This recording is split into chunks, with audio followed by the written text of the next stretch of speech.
In the name of the Father, and the Son, and the Holy Spirit, one God, amen. So today, we actually have reached the very last chapter of the book of Daniel, chapter 14, which we've been studying now for many weeks.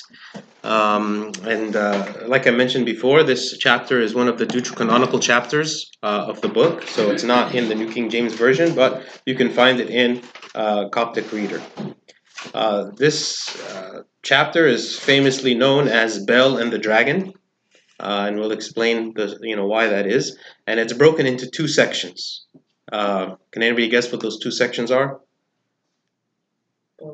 Bel and the Dragon. Those are the two sections. Okay, so which is the first part? Bel, and then the second part is the Dragon. So in case you ever need to remember, Daniel chapter 14, Bel, and then the Dragon. Okay.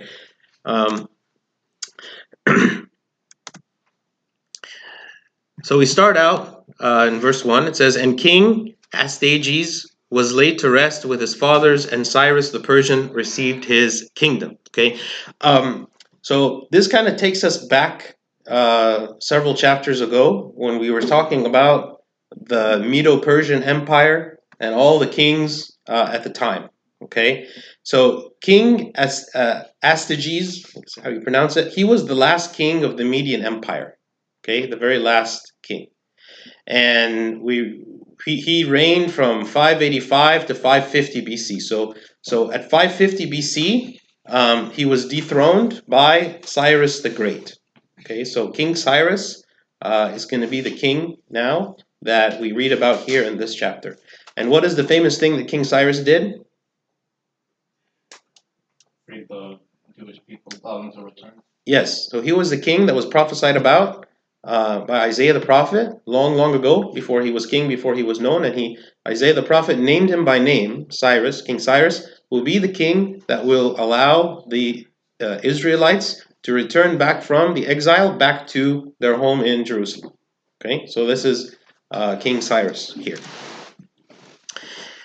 And so Daniel was living with the king, and he was honored above all his friends. So, we know now that Daniel is a prominent figure. In the previous chapter, chapter 13, Daniel was still very, very young. Okay, it was like in the early days of his exile, and he was still a child. And the two elders that had committed the crime, they kind of mocked him, saying, "Who is this man? This is a boy. He has no wisdom. How is he going to judge?" Right? But here, Daniel is a prominent figure. He was well known at this time, because again, this is toward the very end of the exile, King Cyrus, because King Cyrus became king toward the end, where he is now going to allow the Israelites to return. So Daniel was like a high official in the country. And now there was an idol with the Babylonians named Bel.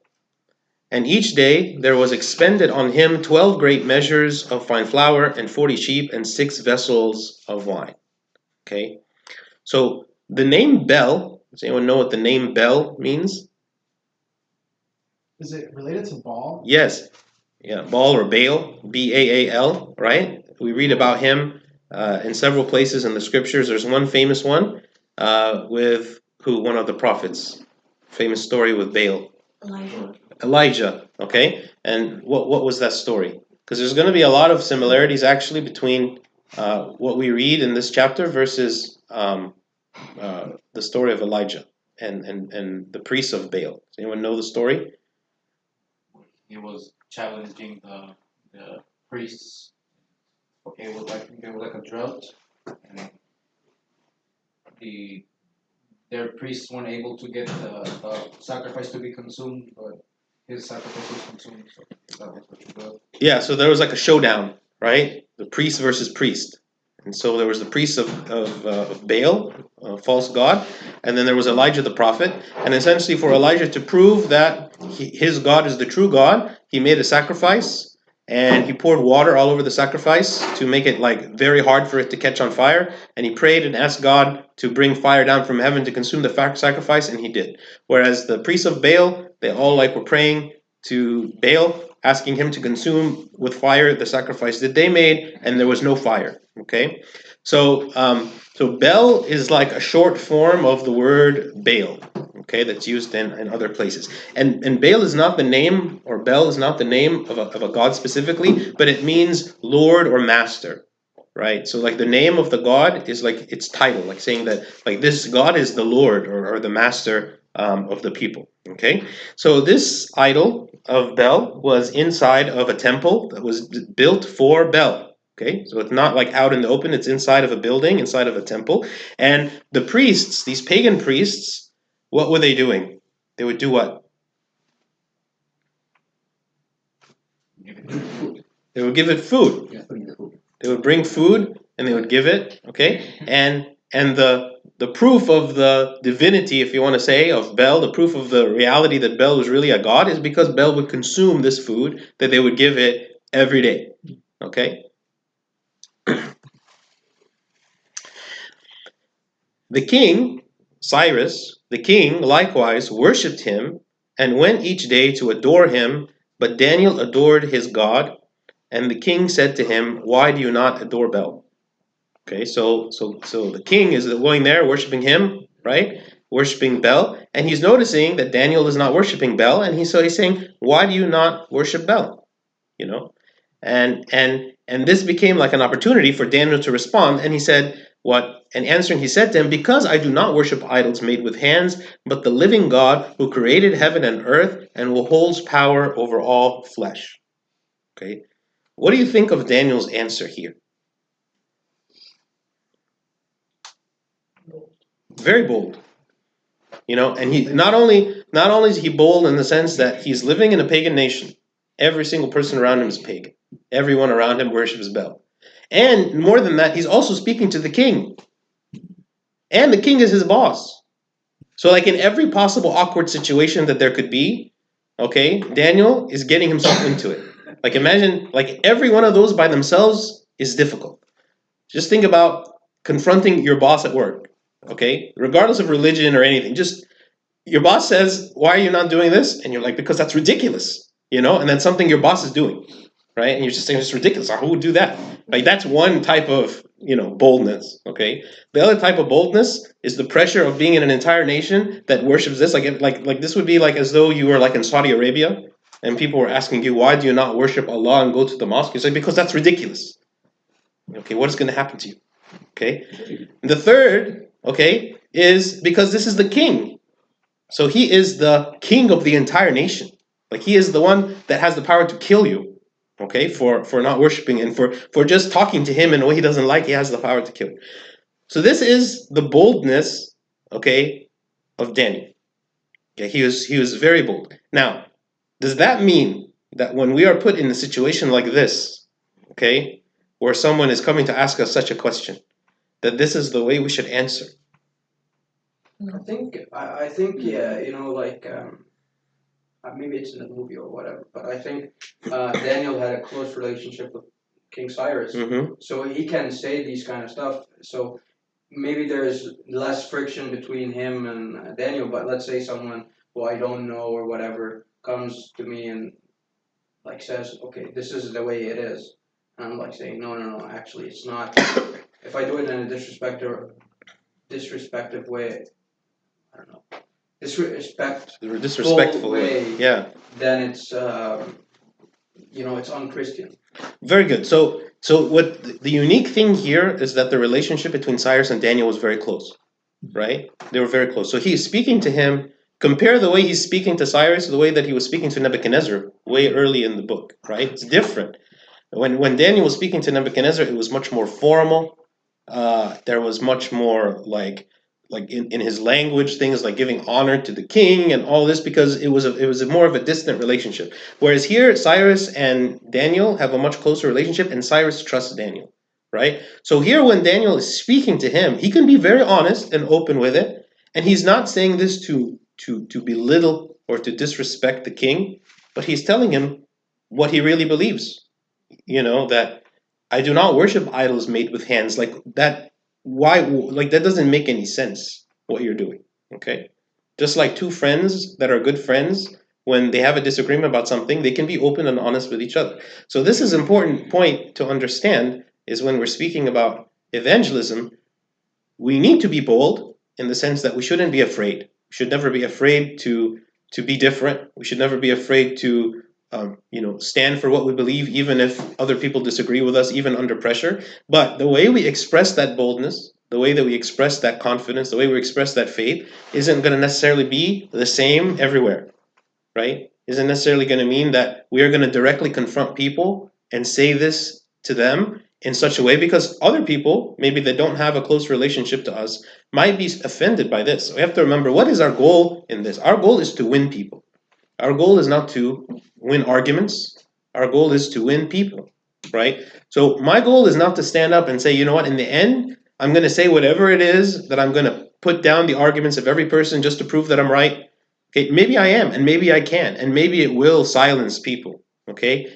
But I have to ask myself, is my goal just to silence people? Is my goal just to say such a powerful argument that nobody else can answer? Maybe in some cases, yes, if there's like hostility against me and I have to do that. But in other cases, what I'm trying to do is be patient and win people and show them the love of God so they can actually accept this as their own faith, not just I'm here to prove that my argument is true and that's it. Okay? So that's a different mindset.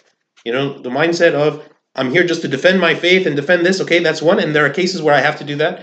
But in a lot of cases, it's not. In a lot of cases, it's more, I have to offer you a little thing. And even if you don't agree with it or you have whatever, okay, I'm going to wait for you. Maybe a different time, you're going to accept more and, something's going to happen. But we shouldn't immediately jump to saying things that are necessarily going to turn people off to even wanting to approach or to accept or to think and meditate on the truthfulness of what we have.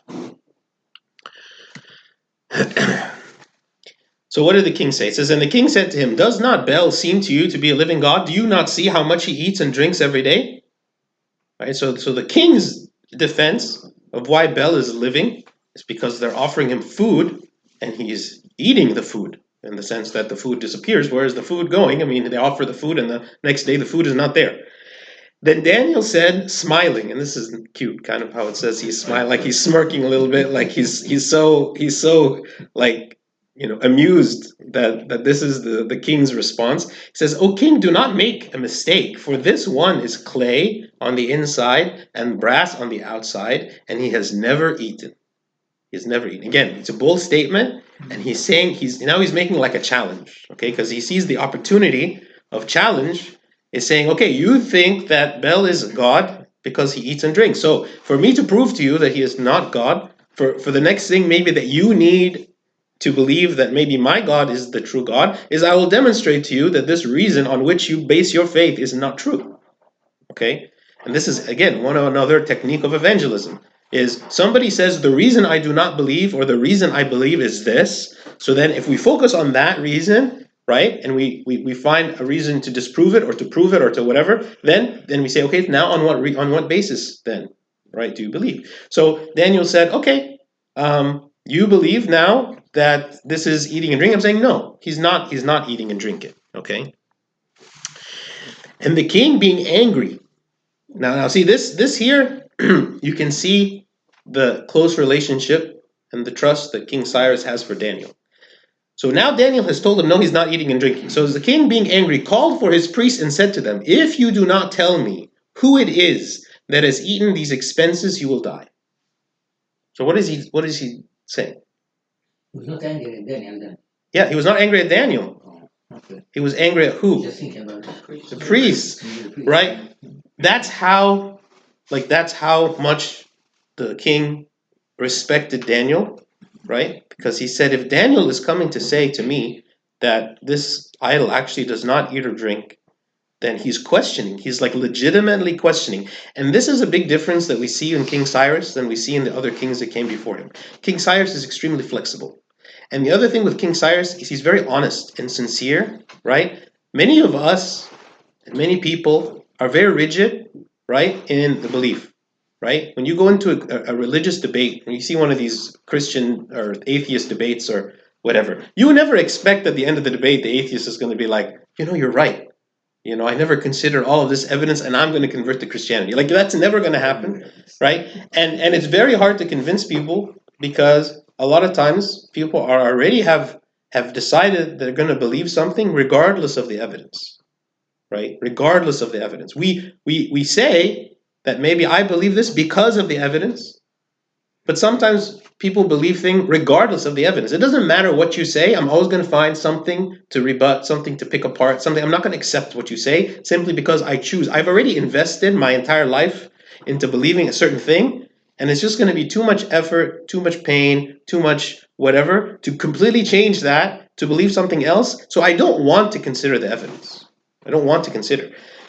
Think about someone who has grown up their entire life in whatever religion, and now they're coming to consider Christianity, for instance. There's a lot more going on here than whether I believe the dogma of Christianity or not. So much more going on. Actually, maybe that is the minority of what's going on, is the dogma itself. I have to confront my family that, what are they going to say to me when they find out that I'm going to convert to another religion?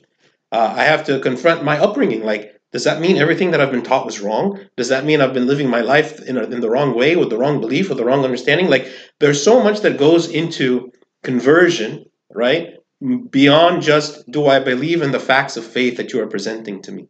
Which is why conversion is a long process, right? Someone might come and they say, I believe in this, but I'm just not ready yet, because I have to deal with and come to terms with everything that I've been taught and everything so on. But King Cyrus, he's a very pragmatic, okay?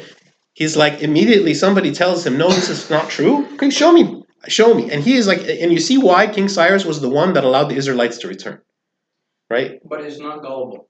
He's pragmatic, but not gullible. He's not gullible. Yeah. Right. He's not just like a king that's just going to believe anything anybody says to him, right? He wants to know for himself, but he's honest in that he was going to actually take action based on what he realizes is now true. He's willing to accept that he was wrong, okay?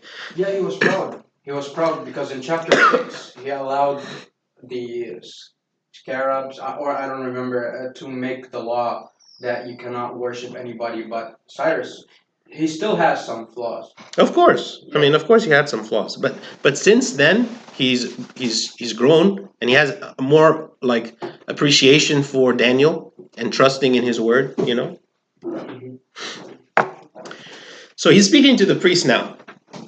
Right, and so to go back here to what it says is what if you do not, he's putting the burden now on the priest. To the priest, he's saying to them, what if you do not tell me who it is that's eaten these things? Because he sees that the food is gone.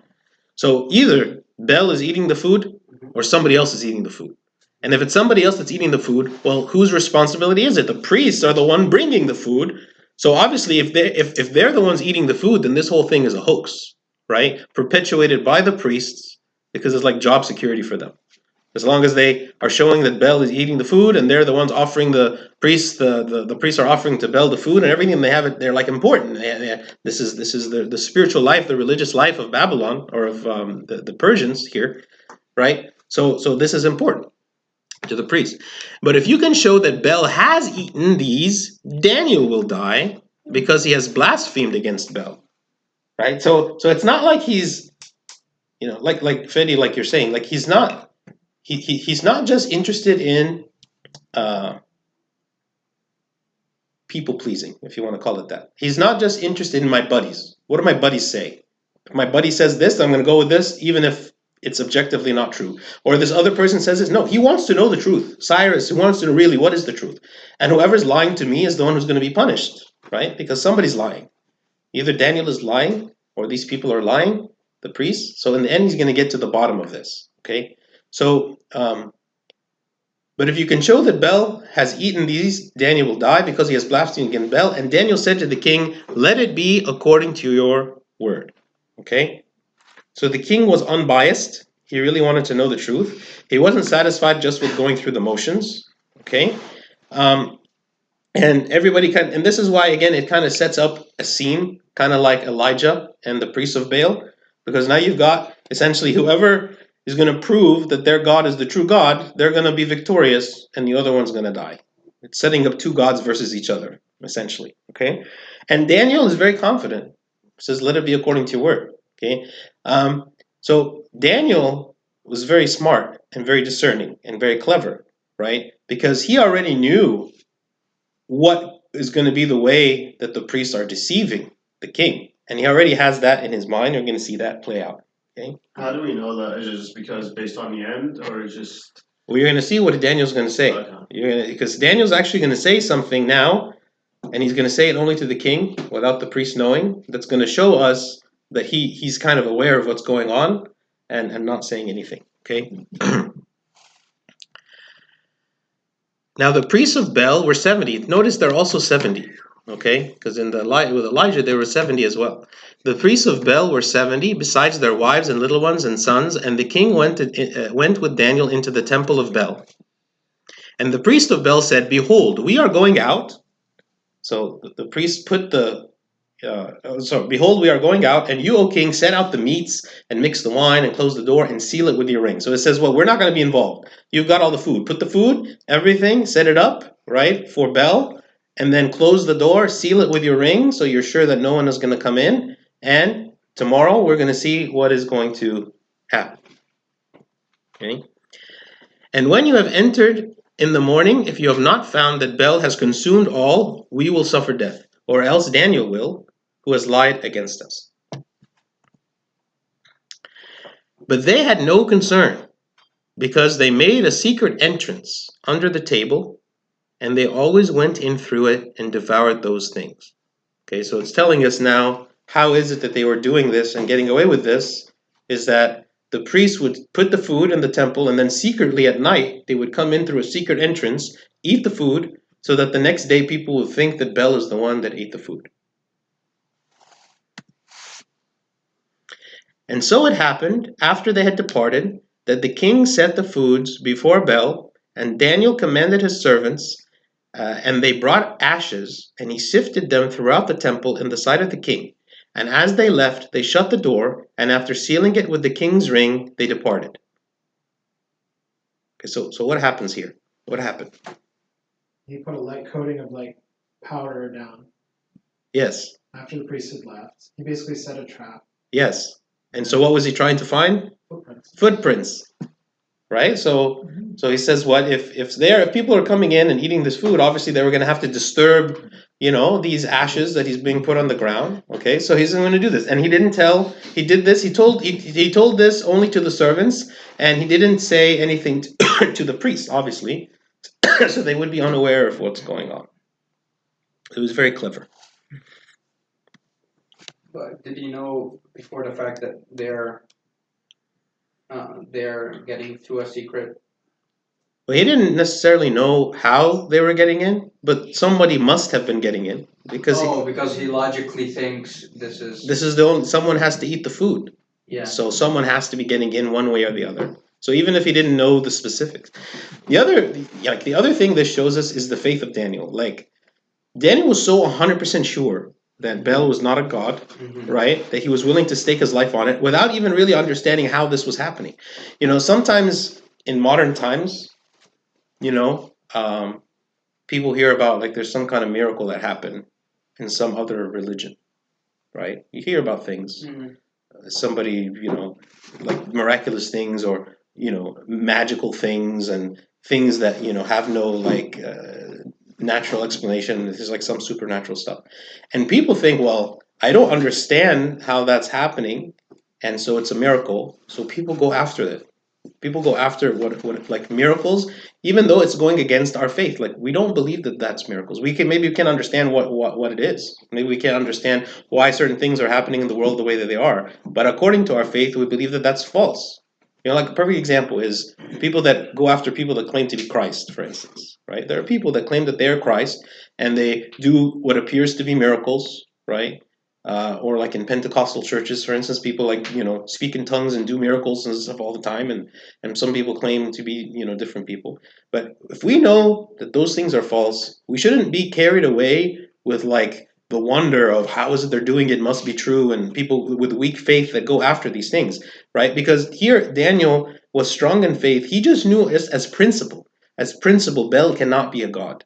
As principle, right? So it's not about if I can explain it or not. See, sometimes we think I'm going to first evaluate how I can understand it, and then based on my understanding, right, then I will make a decision of whether I believe it or I don't believe it, right? But what if we can't get that information? Or what if that information is a lie? Or what if it's misleading in some way? What Daniel did, he says, I don't need the information. I don't need to know how they're doing this, right? I believe as a fact that there is only one God and that Baal is not a god, right? So however it is they're doing it, I'm going to stake my life on the fact that there is only one God, and it's the Lord. I wonder there's I had like debates with even church people in the church who are skeptics and atheists who like whenever I brought up like some miracles because they didn't believe in like the supernatural. There are a lot of people, even Christians, who like since the time of Descartes who think like okay miracles happened in that age. Now because of the power of science we don't need God is not interfering or as such. What I'm saying, I wanna. They brought a lot of like whenever I told them, hey, these are the miracles that happened. They are like saying, okay, the light that comes in Jerusalem in the Church of the Holy Sepulchre, Mhm. if I'm not mistaken, it was replicated somewhere in Ukraine. There's this person in India who makes 3 miracles or to 4 miracles each day. So the only thing that I can attribute that to is like satanic dealings because Satan can if by permission through God he can alter not reality but can do miracles per se. Mm-hmm. So yes we have miracles but they can do stuff that are supernatural. Yeah, like for Because of instance, satanic powers. like the occult, for instance. Mhm. The occult is real. Like it's not just made up stuff. Like the people that get involved with the occult, they really do deal with like demonic forces Mhm. and real weird stuff will happen to them. Okay, so we don't look at something that is supernatural and we say, okay, I understand it, and anything that is supernatural must be the truth and must be good and right. Okay, so there is good supernatural and there's bad. Okay, so here what Daniel is doing is he's saying I believe in myself the truth because I know this is what I've been taught and this is my experience with God. So nothing else, no matter what it looks like or what it appears, can be the truth, right? So the same thing should be with us. Like we are in this pluralistic society and with so many different beliefs and all this stuff. Our faith needs to be to the point where we are strong in our faith that I believe what we believe in the church, regardless of all these other systems of belief that are attacking me and that are trying to push their ideology on me, even when they come and say, well, look, we have a prophet that performed miracles and we have this and this. Like that should not be something that catches us off guard. That shouldn't be something that disturbs me, right? Because I don't believe based on miracles. I don't believe because there was a miracle here or there's a miracle there, because like you said, there can be satanic things, right? I believe based on the principles of faith that I accept, right? And that leads me to only follow Christ regardless of other factors like that. It's yes, you're right. It's like his belief is uncanny. It's unbelievable. Like let's say in Moses' case, like the staff turning into even Pharaoh's magicians turned it into a snake. But he had this belief that even maybe Bel himself was eating it. Maybe like but God will not embarrass him, or not even embarrass him. He will keep his life. Yeah, He puts his entire faith in the hands of God. that's right.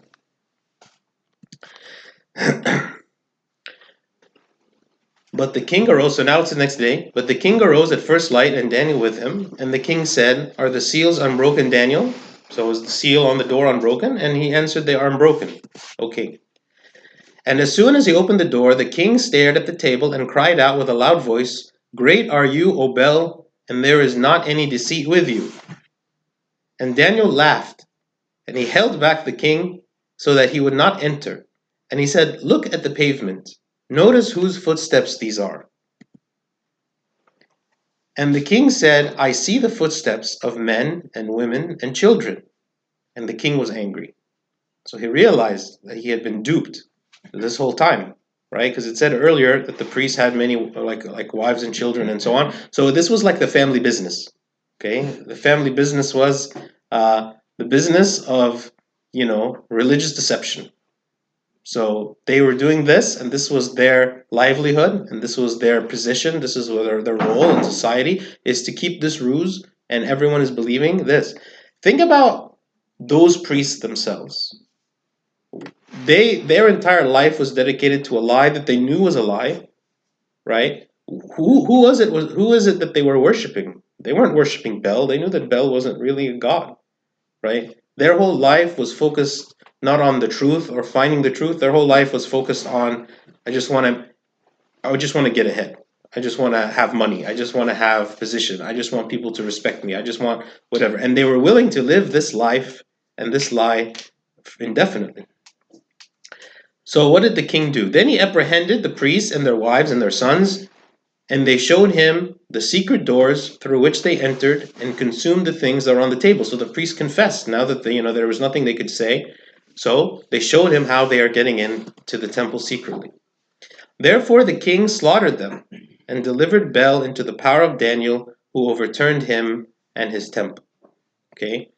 So one, the king carried out the punishment that he said would happen if Bel hadn't eaten the food. Two, he allowed Daniel to be the one that destroyed Bel. Okay? Daniel was the one who destroyed him because Daniel was the one who discovered and knew that he was false. Okay? And so God was using Daniel as a means of toppling over the idols, right? The presence of Daniel, like we spoke about, a while back about what was Daniel's purpose? Like Daniel was this innocent boy that had done nothing wrong, that was very diligent and very faithful, and why is it that God would allow this boy to be taken into captivity when it wasn't his fault? Like he didn't do anything to be the one taken to captivity. Captivity was for the sinners. Captivity was for the people that were idol worshippers. Captivity was for all these obstinate people that refused to repent. Daniel was not among them. Why would God have allowed Daniel at such a young age to go through this? Well, we see the answer over and over and over is that Daniel's faithfulness was like a light in Babylon and in Persia, that God kept using him over and over to like tell and show these nations that he is the true God and their gods are nothing. Okay? So even now, through Daniel's faith, even though Daniel didn't physically try to go and attack Bel or whatever, now he is given the opportunity to literally cast him down. Okay, overturn him and the temple, completely destroy the temple. Okay, and this is actually prophesied also in the book of Isaiah. When Isaiah is speaking about, right, what is going to happen at the end of the period of exile, when he speaks also about King Cyrus as being the king, it says in Isaiah 46:1, it says, Bel bows down, Nebo stoops, their idols were on the beast and on the cattle, your carriages were heavily loaded, a burden to the weary beast. Meaning what? Bel is going to be destroyed. Okay. Jeremiah also in chapter 50, it says, declare among the nations, proclaim and set up a standard, proclaim, do not conceal it. Say, Babylon is taken, Bel is shamed, Merodach is broken in pieces, her idols are humiliated, her images are broken in pieces. Okay? Also in chapter 51 in Jeremiah, it says, I will punish Bel in Babylon, and I will bring out of his mouth what he has swallowed, and the nations shall not stream to him anymore. Yes, the wall of Babylon shall fall. Like even this one, it speaks about what? I will bring out of his mouth what he has swallowed. Right, like the imagery of it is like even like people are believing in him because he is swallowing, because he's eating food. It's like I will make him spit it out. Like it's he's not really God. He's not eating. Okay, so all of these prophecies, even leading like long before even this captivity and this time, now it's been close to the 70 years in the captivity in this point in the book. So it's like all this that had been prophesied before, explaining what God is going to do here. And he's doing it through people like Daniel. So that's the first part. Bel. Okay, so the story of Bel. That's the story of Bel. Any questions about the story of Bel? Should Daniel have at what point do you speak up? Because right now he didn't speak up about Baal till the king asked him why don't you worship? But sometimes confusing, or not confusing, but sometimes you just don't know when you're supposed to speak up. Like if you see injustice, there's that verse where if you see something wrong and you don't call it out, then it's a sin on you. Mm-hmm. So I don't. It's tough if it's people's safety or I don't know. When do you speak up? Like Daniel waited until the king asked, but if you see something in front of you that is inappropriate, if people are next to you talking, maybe they're saying bad words. I mean, I don't think you have to tell them, but I don't know if that's me just excusing myself from doing what is right. So I think again, you have to take into consideration, what is your relationship with the people that you're with, right? If you look at all the examples that we've read in the book of Daniel about when is it that he became vocal, when is it that he made a scene, it was always when something was asked of him and that he responded to, right? Like, so for instance, Nebuchadnezzar came and said, I have this dream. Can you interpret this dream? So he said, I will interpret the dream. He was told that they have to bow down before the idol, before the statue that Nebuchadnezzar made. And then they said, no, we are not going to bow down. Even they have to throw them in the fiery furnace, right? Like everything, or like they said, what, don't you cannot pray or petition any man or God except for the king. And Daniel went immediately in his room and he started praying, right? And that was his consequence, was being thrown in the lion's den. So we don't read about examples here where Daniel was very proactive in the sense that he would just decide, I'm going to go into the streets and start preaching against the gods of Babylon. It was always something that came to him, right? So he was, in the one sense, respecting the laws of the land. He was a prisoner. He was an exile in this nation, right? And he had to accept that he was living in this system. But when it came to him, he didn't have these grandiose ideas that I'm going to try to convert the entire nation or something like that. He was like, okay, here's where I am. I have to understand my place in it, right? But when it comes to me, I will maintain my purity. I will maintain my faith in what it is that I'm doing. So even in this case here, the king is the one who asked him, why do you not worship Bel? And that's when, like, Daniel saw the opportunity for him to speak.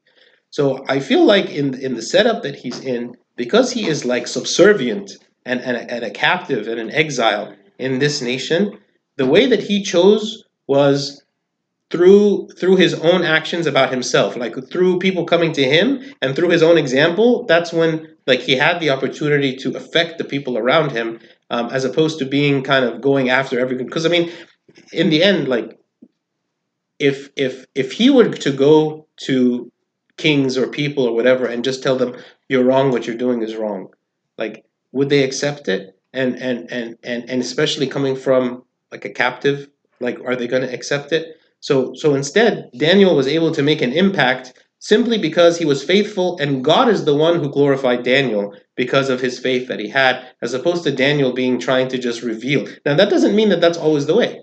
Like, for instance, we have people who are like missionaries going to China, right? They're proactive. They're deciding to go to a place that doesn't know Christ in order to teach them about Christ. So these are different techniques, different ways, like, of evangelism. Like, there isn't just one way. And I think every situation, like, calls for a different way depending on the situation, depending on the people, depending on your relationship to them, and like the opportunities that God opens. Yeah. I mean, the reason I was asking is because, like, if we're all in a room and like someone's sitting next to us and he's smoking, people are gonna get offended and say, "Hey, can you please smoke outside?" And that's because it's harm that you see done. But like, if someone's cussing, not a lot of people won't say anything because they have the right to do that. So that's why I don't know.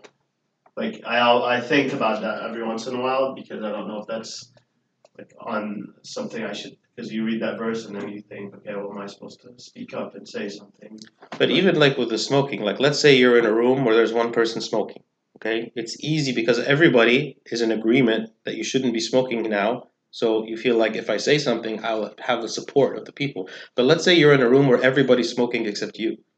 Are you going to be able to go to every person and say, "Hey, stop smoking, get out of the room"? They're going to be like, "No, you get out of the room." A lot of the comfort or discomfort or the that we have with doing this has to do with how solitary are we? Like, are we the only ones? And is it like me versus everybody? Versus is it all of us are like, with one belief, right? So in our society now, more and more, society puts pressure saying, no, there are certain things that are acceptable and you can't speak against it. So that causes people that, even though they believe that this is wrong, makes them feel like, well, I can't say anything because the majority are going to reject that, right?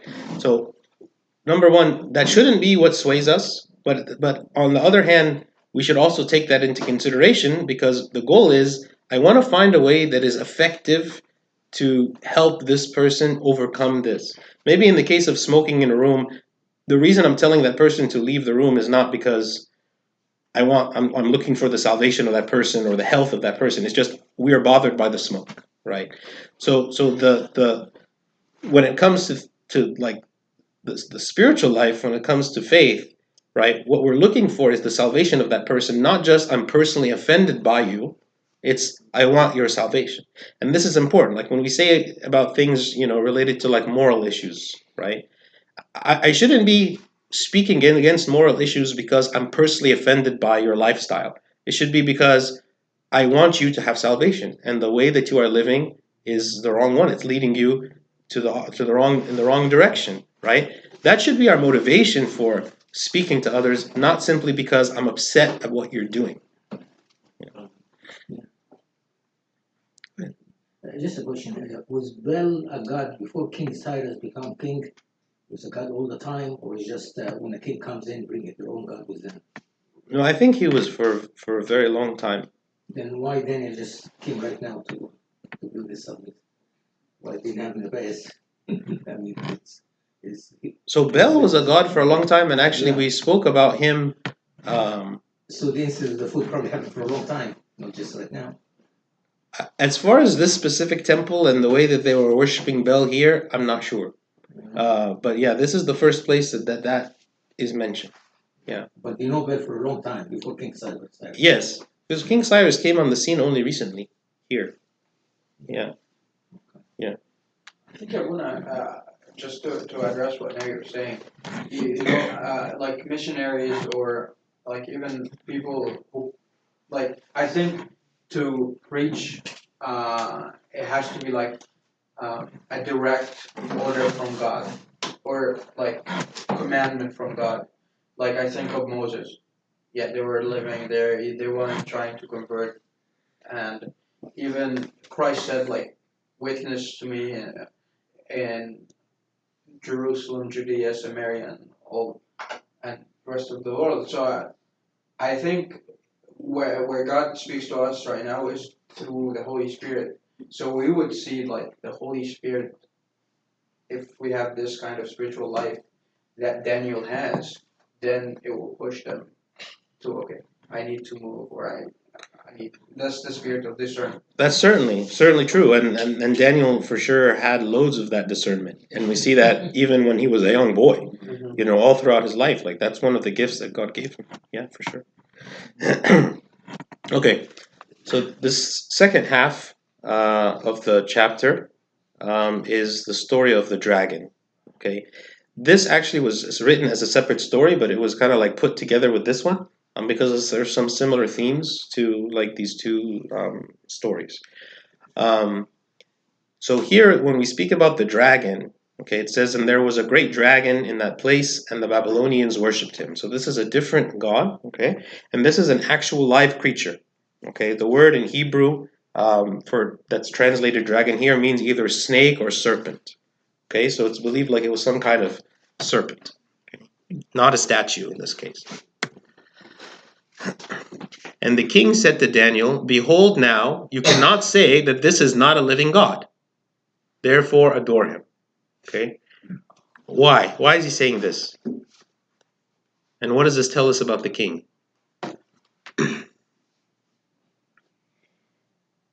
He's still a pagan. He's still pagan. This happened right after Bel, so he's not converted. We're not convinced that Daniel's God is the true living God. Good. So all Daniel did really was just say that your God needs to be alive, and he just disproved that his God was alive. And so that's what he kind of brought the whole argument down to. Right. Like, so here, when King Cyrus is saying you cannot say that this is not a living God, why is he saying that? Because it's a living creature. So he's saying what? Okay, maybe now I believe that statues cannot be gods because statues don't move and they're not living. Okay, but if it's an animal or some other living thing, then it can be a living god, right? In King Cyrus's mind.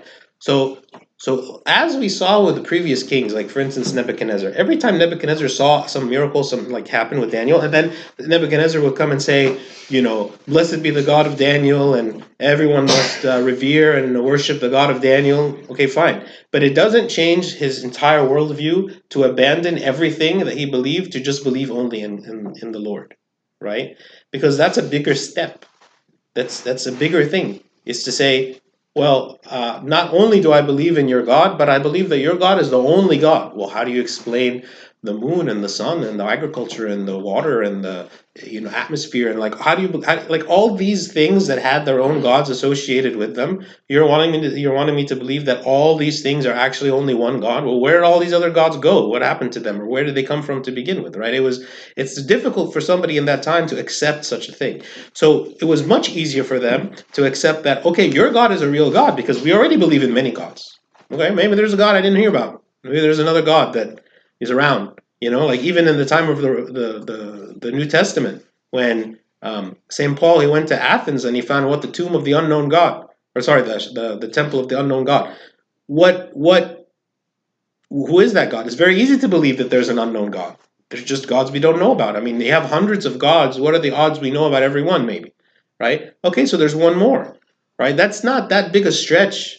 Now, maybe, yeah, it was difficult for Cyrus to accept that Bel was specifically not a god, but the idea that you have this other god that is more powerful than Bel, okay, right? So here, Cyrus, he still had the same worldview as before, right?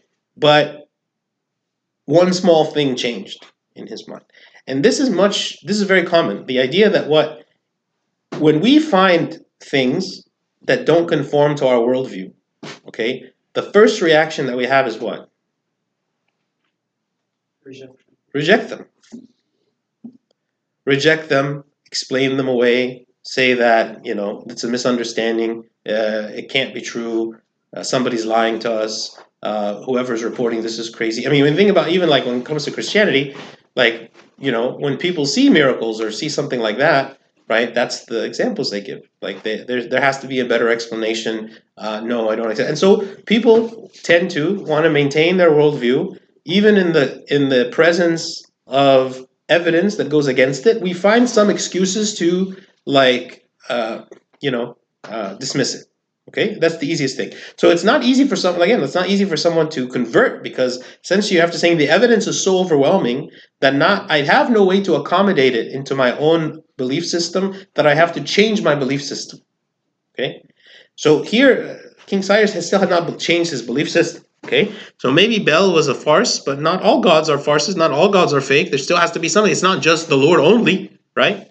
Actually, in chapter 6, the only qualification that he gave to Yahweh was that he's a living God. Yeah. So anything that is living could be, yeah. a God. Now the stretch, right, is that there was no physical representation of the God of Daniel, and that makes it much harder for pagans to accept that he is a God. But when they do come to believe it, yes, they believe he's a God. But the physical gods that have physical, nature, right, are much easier to believe in because you see their physical presence. Okay. And Daniel said, I adore the Lord my God, for he is the living God, but that one, referring to the dragon, is not a living God. Okay? Essentially, just because it is a live animal doesn't mean he is a living God. Right? Therefore, now again, Daniel is using his relationship with the king, and he's saying what? Therefore you give me the power, O king, and I will execute this dragon without sword or club. And the king said, I give it to you. Okay, so it's like King Cyrus, again, really trusts Daniel, and he's thinking to himself, in his very pragmatic way, he's saying, okay, if he is a god, then you're not going to be able to kill him. But if he is not a god, then you will not be able to kill him. This sounds similar to an argument that we hear about in the book of Acts. Somebody made in the book of Acts. Gamaliel, right? What did he say? They were going to kill the disciples, and he said, no, don't do that. And if we're trying to quiet them by killing them, or if they're trying to preach about God, eventually other people tried to speak about gods and they failed, and that conversation died out. But if we try to kill them, then and they are preaching about the true God, then we're really fighting against God, not them. Right. So either it's a false movement, in which case it'll fail, or it's the true movement, where God is really backing them, in which case we can't stop them, and we'll find ourselves fighting against God. So again, here, very pragmatic, is saying, okay, I mean, I really want to know. Again, he really wants to know, is this really a true God or not? Okay? So in this case, it was even easier because he told Daniel, go destroy it. Right? And if you can be successful, then that means it wasn't the God. So Daniel took pitch, which is like tar, and fat and hair and cooked them together, and he made lumps and put them into the dragon's mouth, and the dragon burst open, and he said, behold, this is what you worship. Okay? So he put this concoction right in the mouth, and essentially he burned the animal from the inside. Okay, with like this poisonous mixture of tar and fat and hair. So they call it the devil, but what is it? Huh? It's a snake? It's like a snake. Yeah. Like a snake. Like maybe it was like a very large snake. It's an imaginary thing. Yeah. And when the Babylonians had heard this, they were greatly indignant, and gathering together against the king, they said, the king has become a Jew. He has destroyed Bel, he has executed the dragon, and he has slaughtered the priests. Like he's so now he's like they're looking at this king. It's like, what are you doing? Like all of our gods you're destroying, and you're just friends with Daniel, and you're doing whatever Daniel wants, and like you're destroying our. So again, the rest of these people, they didn't think in the terms of, well, wait a minute, if Daniel's able to destroy this thing, that means it cannot be a god. Like they're not wanting to accommodate, or they're not wanting to change their belief system to like in the light of this new evidence. Instead, they just want to accommodate it somehow. And instead of being angry at the fact that they have been worshiping this animal that is not really a god, they became angry at Daniel, and the king, who are the ones like destroying the god. Right? So we have to be very careful. Like what is it that like what should I care about more? Right? Should I care about just I'm going and doing the same thing over and over? That's my routine. That's my lifestyle that I'm doing. Or should I care about the truth?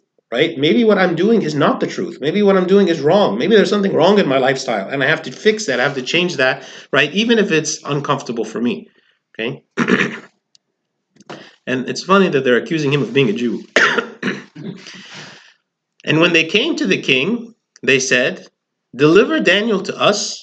Otherwise, we will execute you and your house." Right? They're telling the king this. Right? So it's like a rebellion against the king. Thus the king saw that they pressured him vehemently, and so being compelled by necessity, he delivered Daniel to them. He gave up Daniel to them. And they cast him into the den of lions, and he was there for 6 days. Okay? So this is a different instance of the lion's den. This is not the same as the one we read before. Right? And this is the second time. Like Daniel is now an expert in the lion's den, right? He knows what to do. And this time, how many nights and how many days was he in the lion's den the first time? One, just one, right? He was there, and then the next morning the king ran to him, and then he saw that he was okay, and he brought him out, right? In this case, they kept him there six days, maybe because they knew the previous story. They were like, well, Daniel was able to survive for one night, so we'll just keep him in there for 6 days because nobody can survive 6 days. Okay?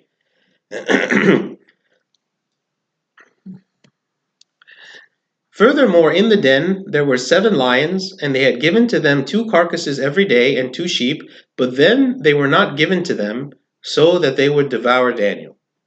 What does this mean? It made them hungry by not giving them any food. Okay, and maybe this is what they also did this the first time around, but it was just one day. Now it's saying the lions are going to have to eat.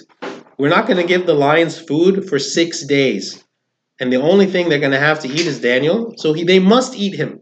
They must eat him. Now something really weird is going to happen, like very unexpected. Okay, which you would never imagine. Now, there was in Judea a prophet called Habakkuk. Okay, Habakkuk is one of the minor prophets. He has a book in the Old Testament called Habakkuk. Okay, he's not living in Babylon. He doesn't know who like anything of what's going on. Like he's not in exile. Okay, he's like thousands of miles away from what's happening. Okay, there was in Judea a prophet called Habakkuk, and he had cooked a small meal and had broken bread in a bowl. And he was going into the field to bring it to the harvesters. And the angel of the Lord said to Habakkuk, "Carry the meal that you have into Babylon, to Daniel, who is in the lion's den." And Habakkuk said, "Lord, I have not seen Babylon. I do not know the den." Like he's like, what are you talking about? Like I have no idea what you're talking about, right? what is Daniel in the lion's den and what's going on? And I've never been to Babylon before. Okay? And the angel of the Lord seized him by the top of his head and carried him by the hair of his head and sent him in Babylon over the den by the force of his spirit. And Habakkuk shouted, saying, Daniel, servant of God, take the dinner that God has sent for you. And Daniel said, you have remembered me, O God, and you have not abandoned those who love you. Okay, what do you think about this? That like he didn't give the lions food, he gave Daniel food. Okay, he's giving Daniel food because Daniel has to eat. Okay, what else? He serves as kind of like a witness. Habakkuk as a witness because it could have been an angel or anybody, any other supernatural being delivering the food, but it was a physical human. Good. So Habakkuk now can witness to what's going on. Actually, how is it that we have all the stories of the saints that we have? Witnesses. There was actually one saint.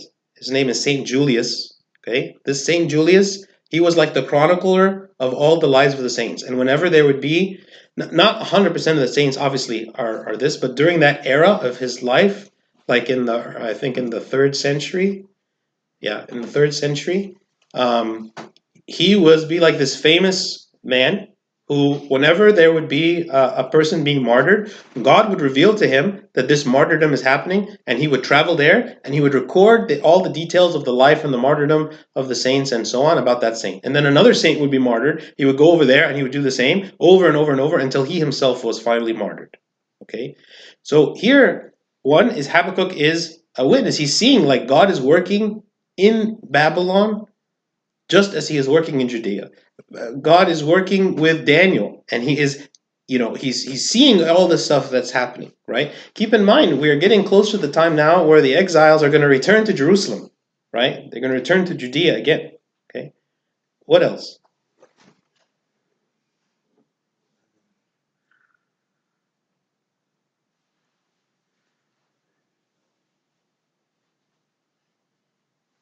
Visions. So, like the story of Saint Philip Macarius, he like it. It was like way after his martyrdom, like during like it was during like a miracle through his King Cyrus at the time.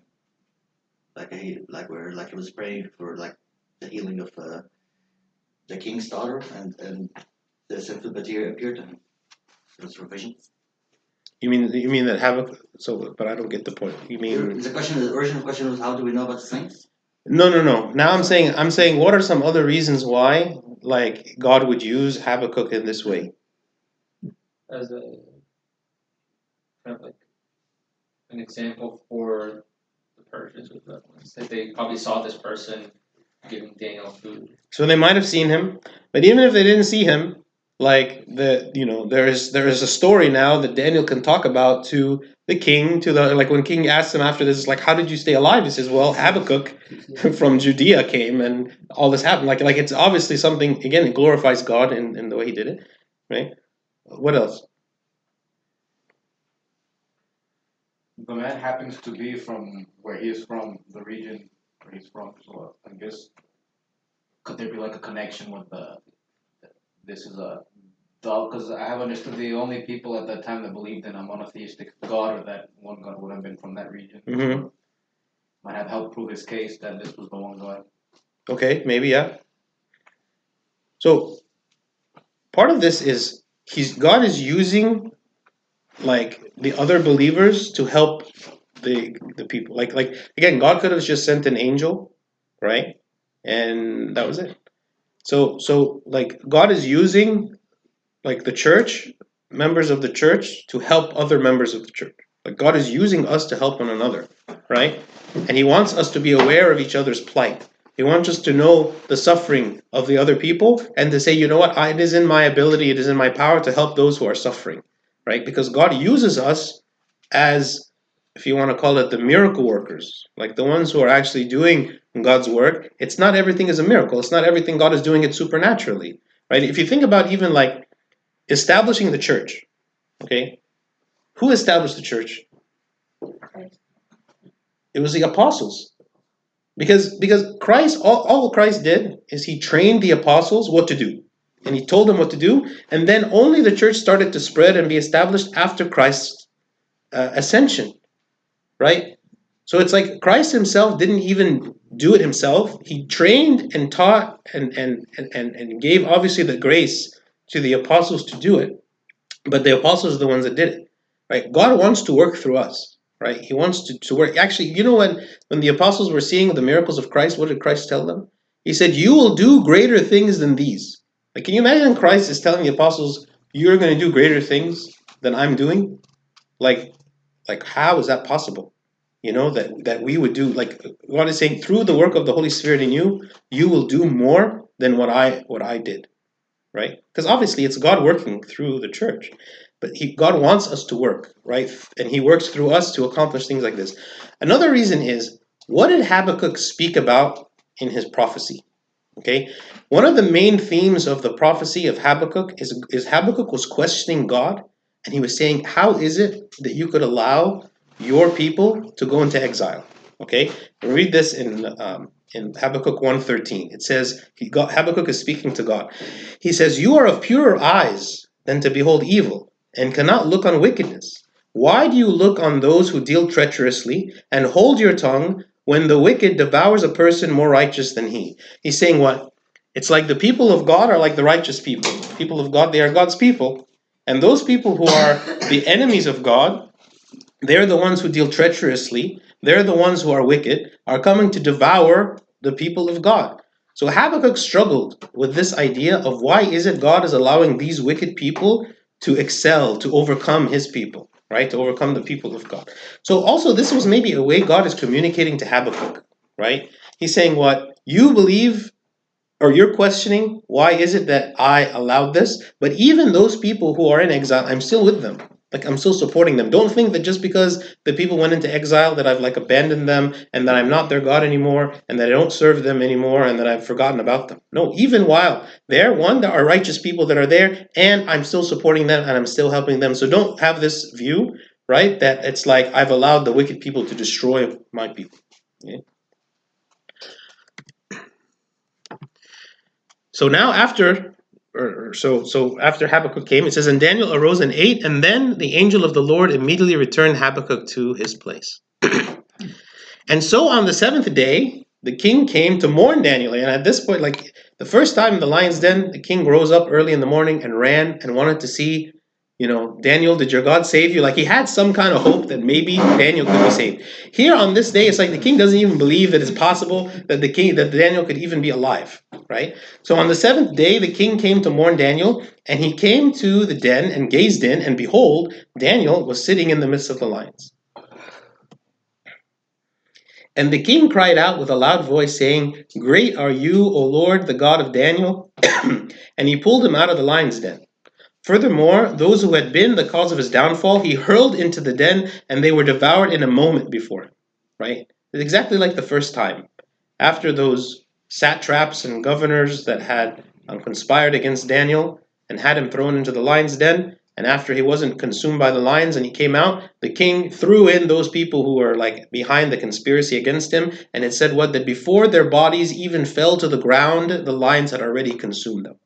Right? And here these lions that hadn't eaten anything in 6 days, right? They consumed those people. Then the king said, "Let all the inhabitants of the whole earth fear the God fear the God of Daniel, for he is the Savior, working signs and miracles on earth, who has freed Daniel from the lion's den." Again, very similar to chapter 6 with the first lion's den situation. The king became so amazed at what's happening that he's saying, let everybody worship the God of Daniel. Right? The God of Daniel is a very powerful God. And glory be to God for this.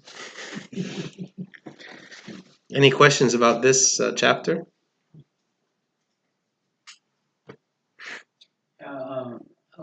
When I was looking at the questions on the website of the diocese, they didn't have chapter 14 for some reason. It was like canonized until Was there for the history of Susan? yes, number 13, chapter 13, but chapter 14 it wasn't. I Did don't know. they take into account like Saint Jerome's? No, I know in the Coptic Church we accept this as a For a canonical. long time. Yeah. So no, it's not really based on that. That was Saint Jerome's opinion, but that's not the consensus of all of the church fathers. And like we mentioned last time, there were many, many, many fathers that quoted like from these books. Both Susanna, or at least I know Susanna. I don't have the list of fathers that quoted for Bell and the Dragon. But Saint Jerome personally, he was against the canonicity of both the story of Susanna and Bell and the Dragon. But many other fathers accepted them, and from the very, very early church, they were used. So this isn't like an invention. Yeah. Any other comments or questions? I think sometimes they call it its own separate story. Like Susanna is its own book, and then Bella and the Dragon. Like I've seen that in some Bibles, but I don't know. Like as a separate book. Yeah, like just so people don't get confused on what chapter you're on, or especially because chapter 13 is when he's young, so like they put it in front. Yeah. Chapter 0. Okay. Yes. Just the story of Susanna, when you read the details, you find really you convinced that God, the one who saved her, not Daniel. Yeah, of course. Because Daniel was a kid, went in a group with a trial of all the corrupt attorneys or whatever judges there. And at that time, it's a dictatorship. A small kid like this can say nothing. You can say the security will throw him out or even kill him. And people listen to him. Yeah, Listen that's to true. Daniel. Listen to Daniel. Yeah, it's not. You wouldn't expect that to happen. Not for the will of God. There's no way for it to happen. Yeah, for sure. Okay, let's pray.